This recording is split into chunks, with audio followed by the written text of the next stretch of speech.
Okay. Namaste. This is the second series of workshops, and this is the second workshop. The first workshop, we interviewed Freddie Zentel Weaver and Dr. Elsbeth Muth, the founders and directors of Tantra Nova, located in Chicago, and I recommend that you communicate with them if you have any questions. It's a progressive organization that integrates the age-old Tantra dynamics with modern psychodynamics and bring both of those two things together to teach people who are willing to create a new space that's more loving and enjoyable in living. Now, we are embarking on number 2 session,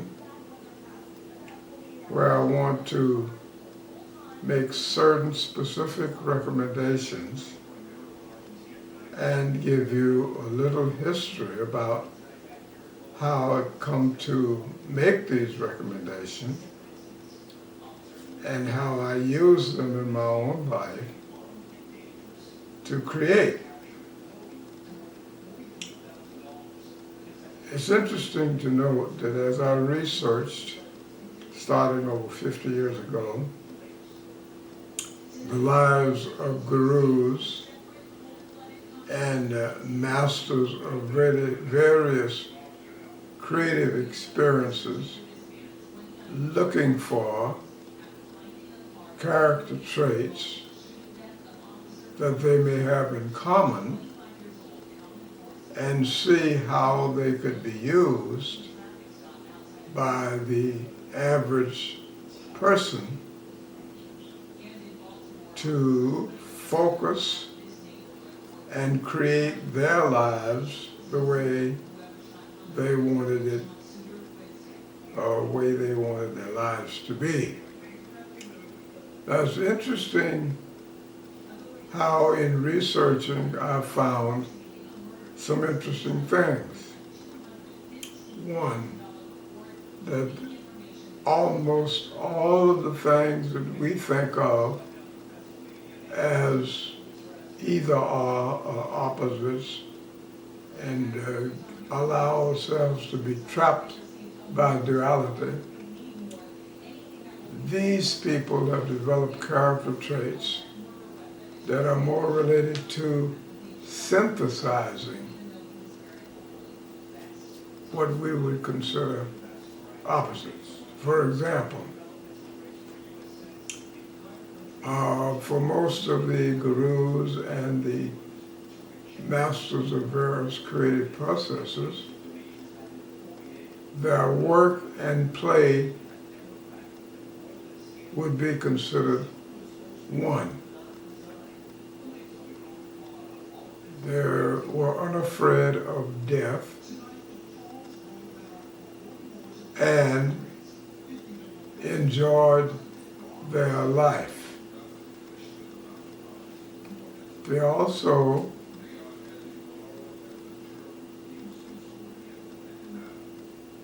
integrated their masculine and feminine energies and converted that energy to their creative expressions, which occupies first their inner space in coming up with the creative process internally, and secondly, the external space as they move to actualize their talents. Now that's an example. Their approach to thinking and meditation focused on synthesis and expanding their talents and abilities beyond differences and focus on inclusiveness, not exclusiveness. Focused on the oneness of higher human energy and incorporated the differences into that oneness to create new energy and new expressions of their abilities. So, the early research was focused on finding out more and more about this and these commonalities of higher level energy and what I consider mature, humane expression of our maturation. Now, as we have matured over the millennia, it's interesting how our maturation has been expressed first internally in inner space, psychic space, and then has been expressed externally through creations of dance, of song, of paintings, of drama, and of all of our various inventions and creative endeavors. And from here, I want to skip to how I've applied this in my life and how I've discovered in working with people, individuals who are willing to commit to certain principles can apply it in their life of continuing their maturation, no matter how long they may have been stuck at certain levels of their development. So as we move through from level 1, which I consider the first decade of our life, to level 2, which is roughly the second decade of our life, and then to level 3, which is roughly the third decade and beyond, and is related to the transition from this physical material form to the invisible spiritual form. So, going back now, further early research led me to look for the commonality in all religions. And what I found was that many religions contribute to the overall oneness of various principles and of life. For example,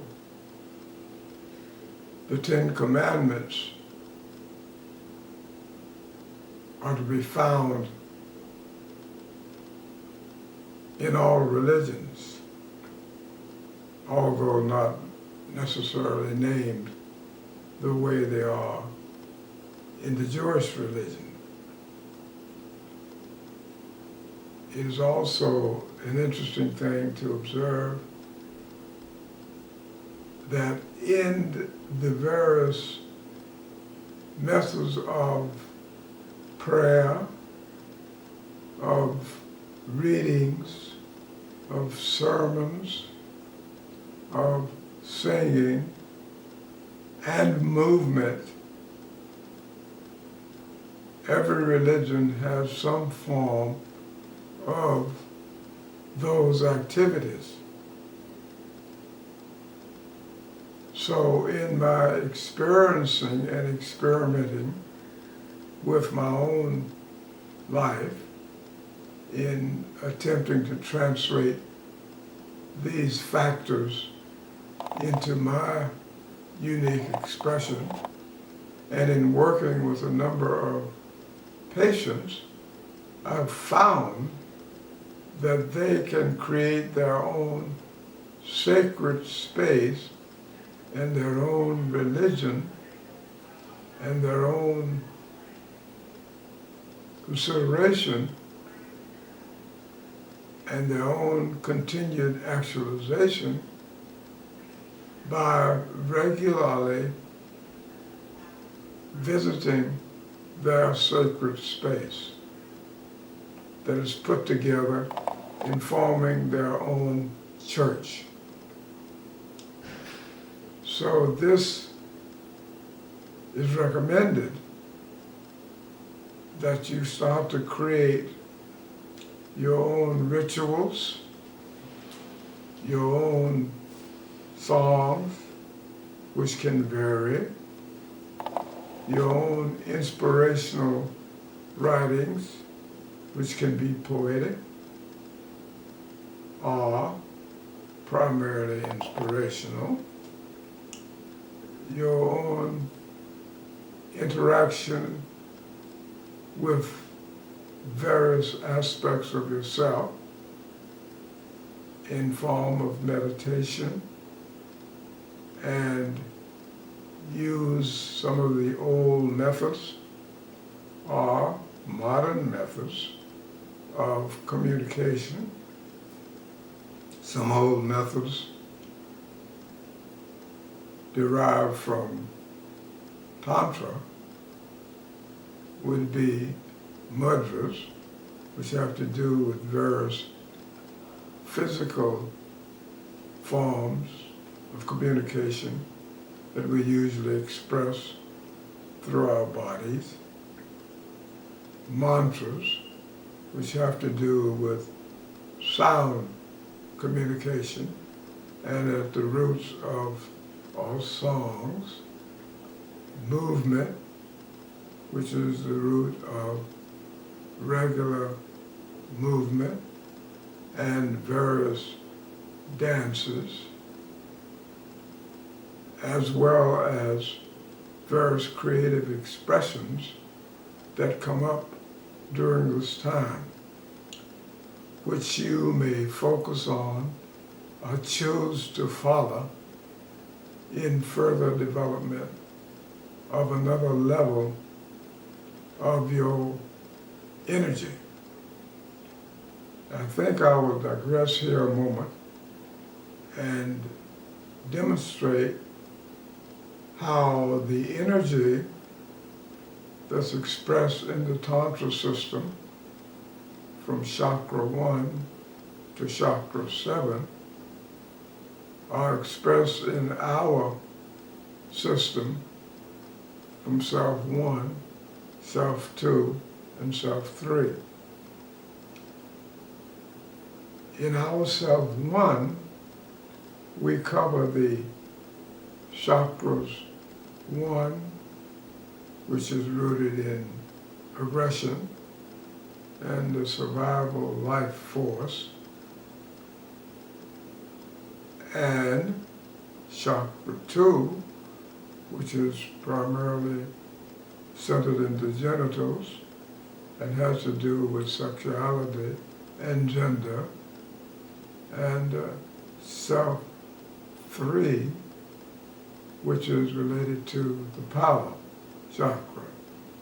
Now those are included in the roots of self 1 in our system. Self 2, we find the continuation of the power chakra and the integration of aggression and sexuality and gender, which show up in our epigenetic development within the structure of the space of the persons who have been most involved in our nurturing. And in most civilizations, that has been the family and the immediate community, which expands to the culture and develops into a particular unique expression of a given civilization, ultimately resulting in our lifestyle and our character in our relationships. As we move to self, through self two, which is related primarily to everything that's external, and as we continue developing through self two, by accumulating as much enjoyment as our early shame and guilt will allow us to experience, we will find over and over again the attempts to move to chakra 4, which is rooted in love. And through the interaction of the various chakras of aggression and sexuality and power, we see over and over again how important love is to our pleasure-seeking and sense of well-being, as well as our interactive relationships. Now, Freudian psychoanalysis had a lot to do with shining the light on some of the conflicts and ambivalences that we need to overcome in order to be free to continue our own path toward actualization without being stuck in the power chakra. Now, often the manifestation of our attempts